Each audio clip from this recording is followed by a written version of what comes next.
following speech entitled The following speech entitled The FDA's Blueprint for Change was given by Dr. Andrew C. von Eschenbach, Commissioner of the Food and Drug Administration, to the Commonwealth Club on June 10, 2008. In this excerpt, Dr. von Eschenbach discusses the role of the FDA in our lives. This morning, you woke up, brushed your teeth, showered, washed your hair, and applied deodorant. Many women put on some makeup. Some of us cleaned and put on our contact lenses. And, because we are in sunny California, you hopefully put on sunscreen. Then you took your vitamins and perhaps other dietary supplements. Then you joined the rest of your family and had your orange juice, cereal with fresh fruit, perhaps an omelet with cheese, tomatoes and fresh herbs, and, after that breakfast, fed the dogs and cats and packed lunches for the kids to take to school. In the first hour of your day, before you even left your house, the FDA, Food and Drug Administration, has already touched your life in dozens of ways. For the entire day, more than 1/5 of the products you purchase are regulated by the FDA.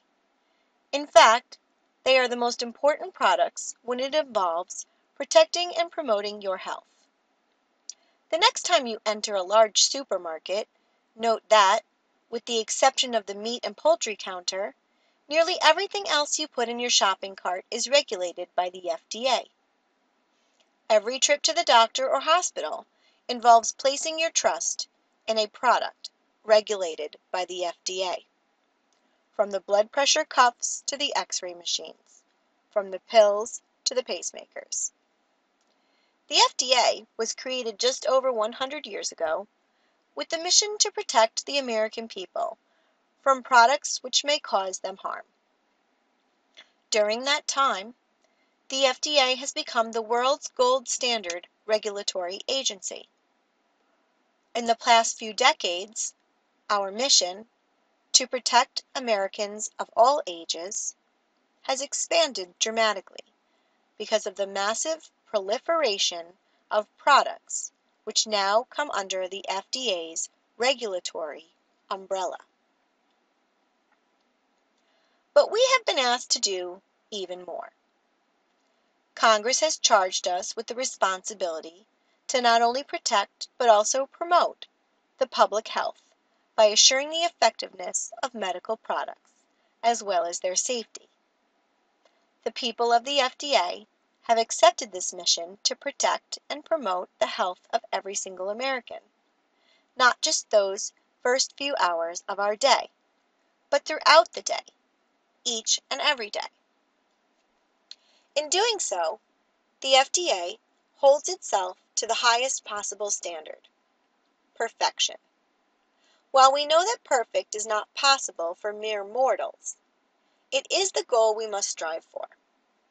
The men and women of the FDA know that safeguarding the health and well-being of the American public is a zero defects operation. There is no margin for error, because when errors occur, people may die.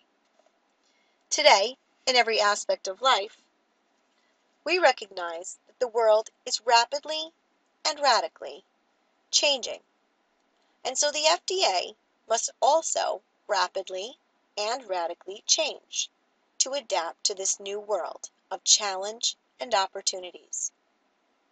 I am here to tell you about two of the most profound changes in the world that are affecting the FDA. The impact of globalization, the progress in science and technology, and some of the changes we are making in order to adapt.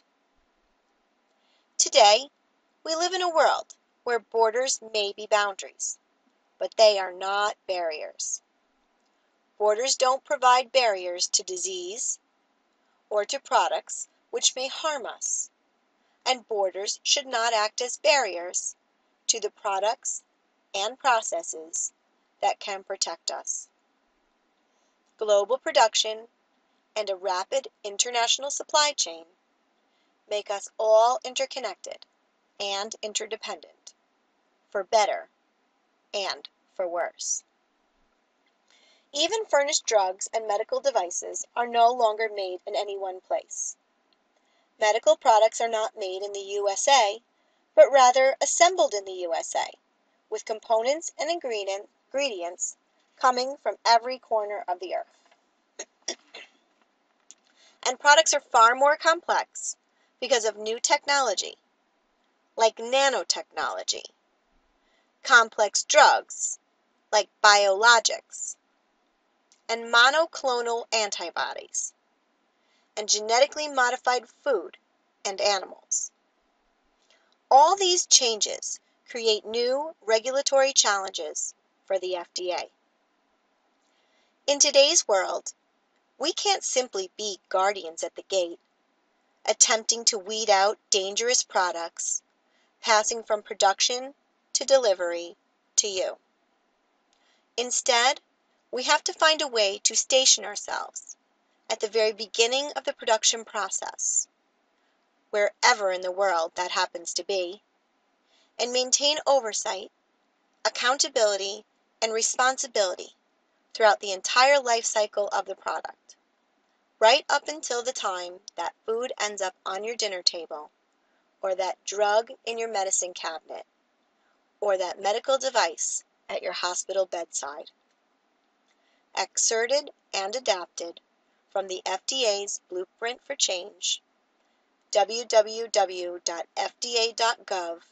June 10, 2008. You may take 5 minutes to read the passages on page 4 of your test booklet before I read the passage aloud the second time.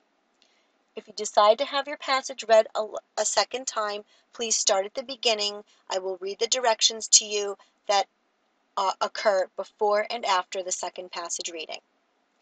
As you listen to the second reading, you may take notes or answer the questions. You will be given an opportunity to complete the questions after the second reading.